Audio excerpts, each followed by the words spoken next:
responsibility.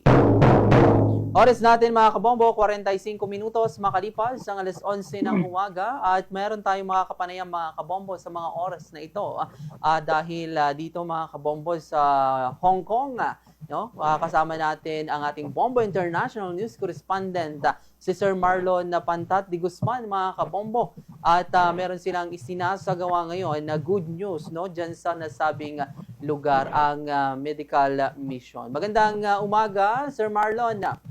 Ito po si Bombo Oliver Dacumos. Pagbati muna sa ating viewers and listeners ng ating programang sa ating Bombo Hanay Udugto. Sir Marlon. Yes, magandang tanghali, Bombo Oliver. Unang-una gusto kong batiin yung lahat ng listeners ng Bombo Radio Facebook Live dyan sa Dagupan at lalo na sa Pilipinas at sa buong mundo. Alam mo, Bombo Oliver, dito sa Hong Kong, number 1 ng Facebook Live ng Bombo Radio kasi palagi nilang pinapanood yan, lalo na sa aking mga kababayan na taga-Pangasinan. Dahil ang dala nito ay mainit-init at sariwang balita, Bombo Oliver. Magandang umaga sa inyong lahat dyan. Yes, Sir Marlon. Sir, kumustahin lang natin yung kaganapan ngayon na inyong tinututukan dyan po sa Hong Kong, Sir Marlon. Actually, Bombo Oliver, yung ginawa ng Bagong Bayani Hong Kong Executive Eagles Club under the Fraternal Order of Philippine Eagles Incorporated ay kahapon yan. Kahapon sila nagkandak ng medical mission sa pamamagitan ng free glucose blood sugar test at saka free blood pressure test sa ating mga kababayang OFW dito sa Hong Kong. Actually, yung ganyang gawain ay ginagawa nila buwan-buwan dahil isa yan sa kanilang mga adhikain o misyon sa pagpasok nila sa Bagong Bayani Hong Kong Executive Eagles Club dahil isa dyan ay ang paglilingkod sa kapwa OFW dito sa Hong Kong.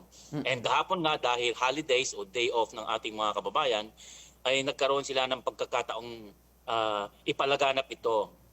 Actually, ginanap nila ito doon sa tinatawag nilang OWA Global Center, Bombo Oliver, tuwing Sabado kasi or Sunday, yung place na yon ay pahingahan, tambayan o relaxing area ng ating mga kapwa OFW doon na inaalay ng ating gobyerno ng Pilipinas sa mga OFW dito sa Hong Kong. Yes, Sir Marlon. Mga ilan po yung mga dumalo at naserbisyohan ng ating bayanihan Eagles Club, Sir? Well, yung nasa listahan namin, umaabot ng siguro mga 120 katao yung nakuhaan ng glucose at saka blood pressure test. Ayun, sari-sari yun, mga lalaki, mga babae. Pero karamihan, alam mo naman dito sa Hong Kong, is karamihan ditong OFW ay mga babae, Bombo Oliver. Nag-start kami ng alauna, and then alas 3, and then umabot kami ng hanggang mga 4, Bombo Oliver. Natuwa naman yung ating mga kababayan dahil kahit papano, nakita nila yung blood sugar nila. Aware naman sila kung magda-diet ba sila o kulang ba sila. Ganyan. Isinabay namin na rin namin yung uric acid test kasi nga mayroon nga kaming mga kit na ginagamit para ma-evaluate kung medyo mataas yung uric acid mo, glucose mo, at saka yung blood pressure. Yes, Sir Marlon. Sir, nagbigay din po ba tayo ng mga gamot na maaaring gamitin ng ating mga kababayan dyan sa Hong Kong, Sir? Well, actually, Bombo Oliver, dito sa Hong Kong, unless you are a medical doctor by practice, hindi ka pwedeng magbigay ng mga ganyan. Kasi nga, mahigpit din ang alituntunin ng ating OWA na hanggat walang pahintulot yung talagang medical doctor professional ay hindi po pwedeng mag-issue ng mga gamot na ganyan. Oo. Yun lang, yung mga blood glucose at saka uric acid test ang ginagawa namin, Bombo Oliver. Yes, sir. Sa mga pagkain, sir, meron din po ba tayong mga binigay, mga libreng pagkain sa kanila?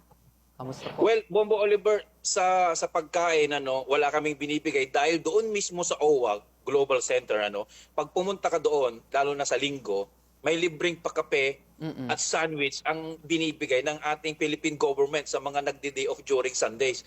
Kung makikita mo, may mga upuan doon, may mga mesa, tapos nakapila sila para kumuha ng sandwich at kape. So no need na magbigay na kami sa mga nakukuhaan namin. Basically, mga busog na yan pag pumunta ka sigurado ng Global OWA Center.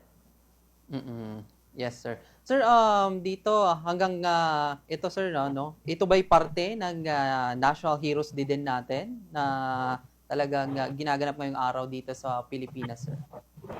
Well, masasabi ko na naitaon lang yan, pero ang ganitong gawain kasi na pwede naming i-share sa aming kapwa OFW, basically ginagawa namin buwan-buwan. O kaya every general membership meeting ng organization ay sinasabay na namin para double purpose na rin kami. Yes, sir. Sir, kailan pa yung susunod na medical mission ng inyong grupo dyan po sa Hong Kong? Well, baka by September next month, magkakaroon kami ng general membership meeting ulit, and then malamang gaganapin ulit namin yung medical mission na yon. At kung meron pa kaming maisabay na konting serbisyo sa aming mga kababayang OFW, ay gagawin po namin.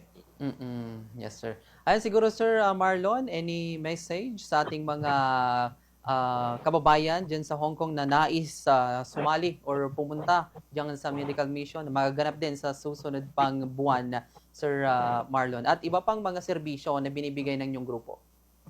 Yes, Bumbo Oliver, nananawagan ako sa aming mga kapwa OFW sa Hong Kong na kung wala rin naman kayong gagawin, ay mas mainam na mag-proceed na lang sa Global OWA Center, kung saan ay makakapag-relax kayo doon. May mga upuan, may mga kape at saka may mga sandwich din.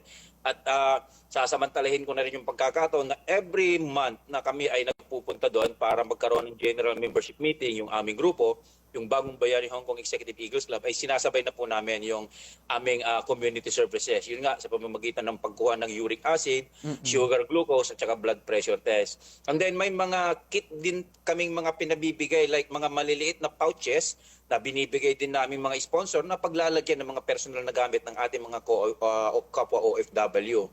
Again, mga kababayan kong OFW, ginagawa namin ito ayon sa aming tungkulin bilang isang agila dito sa Hong Kong. At sasamantalahin ko na rin ang pasasalamat dahil binigyan kami ng pagkakataon ng ating mahal na welfare officer na si Madam Mariluz Sumalinog, na siyang gumagabay sa amin para magkaroon ng mga ganitong gawain sa aming mga kapwa OFW. At makakaalaman sila na ang aming grupo ay legal na Filipino Community Association dito sa Hong Kong.